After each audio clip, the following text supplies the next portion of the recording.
So Jeff, last night when you were talking, I heard something that I had never really considered before. I know that I can't be the only one who has a history of going to the grow shop and buying nutrients with the highest numbers because, as far as NPK goes, because it feels like it's the most bang for the buck. Like I want to get the most nutrient possible for my money.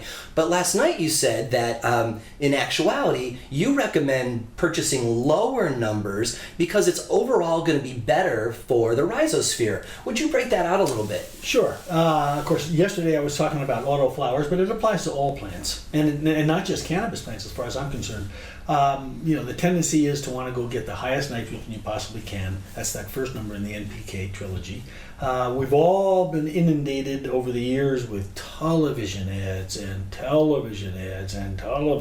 about how that high nitrogen number is going to make the green lawn and gorgeous green plants, and it's going to make things grow fast and all that. So we're all accustomed to the idea that you want to have that high number. And then, of course, comes the hydroponic people who say, oh, okay, look at this, man, look at this stuff. And I don't think people sit back and think of a number of things. So let me first start by explaining, you're not feeding the plant when you're dealing with soil. You're feeding the microbes. Those microbes will then feed the plant through the cycling of their bodies and what's in their bodies. So you're feeding the microbes. You want to have a food that the microbes are going to be able to digest and eat nicely, and you don't want to have something that just one kind of microbe wants or that impacts the diversity, and you want to have something obviously that contains more than just NPK. So I go for the lower numbers and I go for the micronutrients. And the lower numbers, I'm talking about things like 3, 4, 3, that kind of a number. If you have a number over the middle number is the phosphorus number. If that number is over 50 parts per million, somehow I think that equates to basically like a 10 or a 12 in that middle number. So like a 10, 12 would be that middle number. If it's that high, provides enough phosphorus so that the mycorrhizal fungi, which would normally go out and get the phosphorus for the plant, doesn't do that. The plant says, I don't need to feed these guys, I'm getting phosphorus for free. And so it changes either the signaling or the exudate. It makes everybody lazy. It makes the plant appreciate the free lunch. All right. Yeah. It makes not so much lazy, it makes the plant just not attract to the rhizosphere those microbes that would normally be there because it doesn't need them. Mm-hmm. So then you have to supply those until the plant stops doing that, and when you put in that high number for phosphorus, the plant just stops. Same thing with nitrogen. So it makes sense if you want to have a good healthy soil food web to feed the microbes, not the plant. Mm-hmm. And to not become a microbe yourself. That's what happens when you use those high numbers. You kill off some of the members of the soil food web, you have to become them. Mm-hmm. Otherwise the plant doesn't eat right. So if you look at some of these packages, I won't mention the evil people, but if you look at their package, you got to apply their stuff every 2 weeks. Every 2 weeks. Because you're the soil food web and you've destroyed it. Now because you created this artificial environment. Right, and the plant says, I don't need to support that. I don't need to attract these microbes. Let's forget the concept that in some instances these high nitrogen fertilizers and high NPK will actually change the diversity. I mean, that's a serious problem. In some instances, it will actually kill off the microbes. In some instances, it increases one kind of microbe because they eat this stuff. But you really want to have a nice, balanced, even system. You want the microbes to do the work. You don't want to have the plant make a decision. You just want to have it do its thing.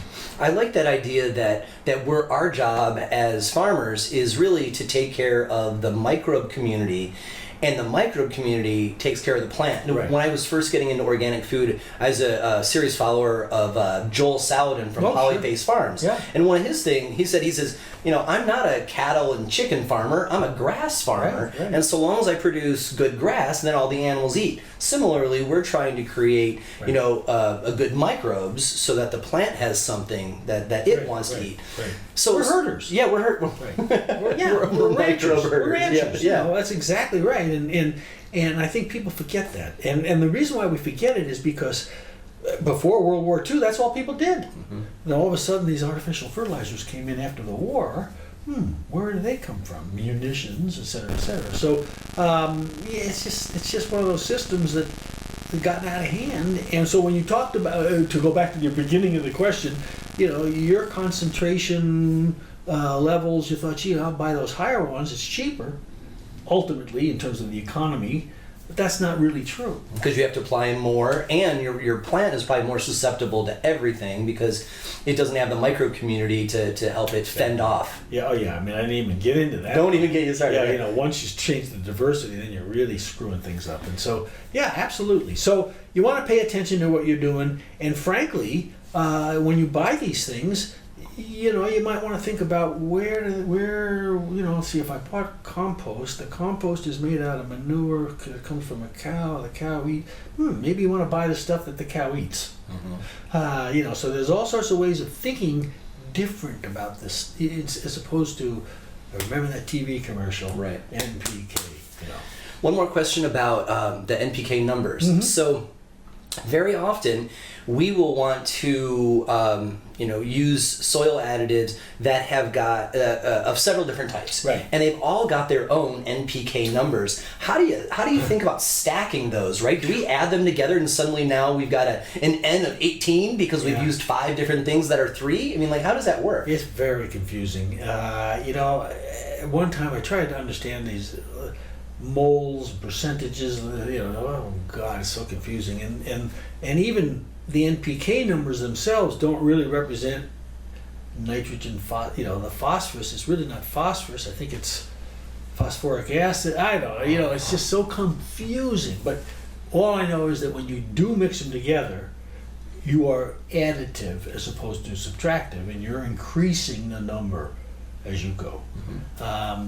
So once again, it's sort of one of these situations where you got to make sure that you're giving the plant what it needs, and what a lot of people do is just knee-jerk apply these things. So I would say the other part of the question should be, or the answer should be, you need to test to see what your plant really needs, and most people don't do any testing. That's for sure. We really are deficient in that regard, and there's so many neat ways to test that from soil food web, microbiometer, NPK, it's all good stuff.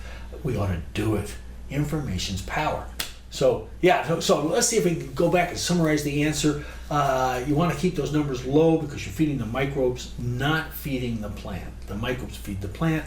By keeping the numbers low, you keep that microbe set healthy, and the plant does not rely on the food you're applying. They were still relying on the microbes. Fantastic. Thank you very much.